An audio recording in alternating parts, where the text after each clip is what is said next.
সারাদিনে যত পজিটিভ কাজ করব সেগুলো কিন্তু ব্রেন মনে রাখবে না।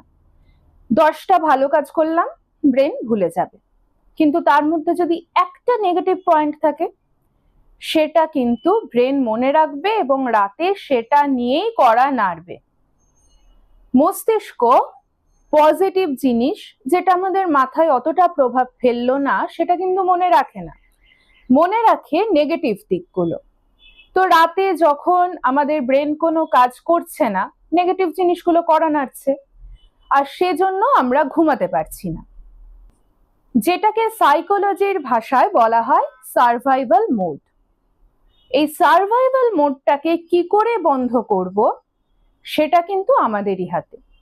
আমরা কি চিন্তা করব কি চিন্তা করব না সেটার কন্ট্রোল ব্রেনের উপর যতই থাকুক, ব্রেনকে আমরা কি ভাবাবো না ভাবাবো আর